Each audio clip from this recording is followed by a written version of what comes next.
discussion on design thinking approach for the development of adaptive antennas for 5G networks.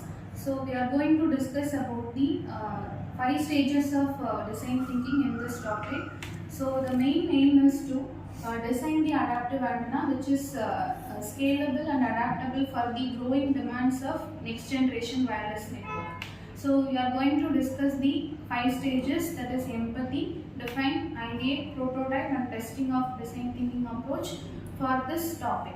Discuss with your team and then give your points one by one. I am going to explain in a design thinking basis. The first phase is empathy. In empathy, we are going to discuss about the problem statement. In the problem statement, there will be due to large use of mobile data, there will be a significant challenges in providing networks for some peoples. There will be a network signal issues in further areas. Poor signal quality. In some areas, there will be a limited signal will be provided, especially in rural areas. So I am going to explain about the second phase, that is define. In this define part, we are going to use adaptive antenna. In the adaptive antenna, the main advantage is it can suitable for any environment, and it can send the signal to challenges environment too, and it is cost efficient, and the making of this antenna is very cost efficient. And the third one is energy efficiency.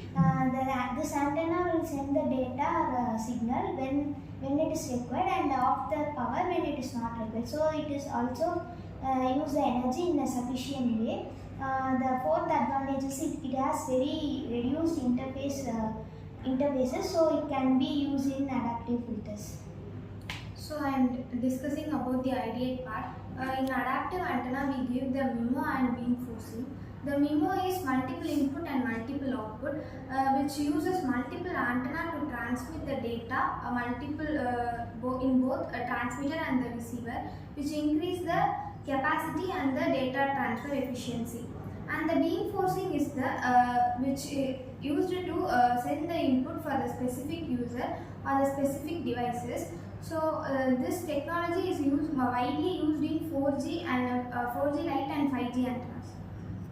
So the next part is prototype. Prototype is a most important part which is we undergo before testing, and it includes various testing like lab testing, field testing, and also building the environment for the testing purposes. So the prototype includes deployment of small antennas into a base station. So the first process is antenna array installation. Here we install multiple antennas which produces the multiple arrays.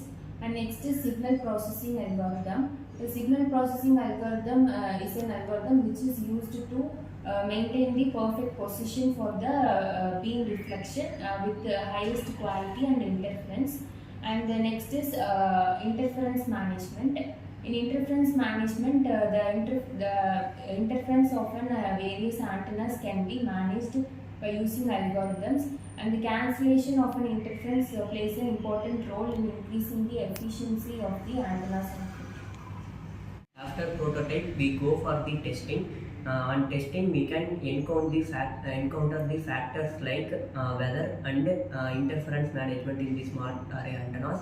First, we can see the weather conditions, environmental factors. The environmental factors like terrains and weathers can significantly affect the testing part. So, the smart array antennas need to withstand it. And then we see the interference management. On interference management, the smart array antenna could not entirely eliminate the arrays. So, like in urban areas, the interference management are not eliminated highly. So as a result of the testing, the communication between the 5G communication network is collaborated with the adaptive antennas, which gives an reduced latency and give an efficient communication between users even at traffic areas. It has a better efficiency. The adaptive antennas has a merit of the nature of adaptive antennas which can convert low signal with an efficient communication.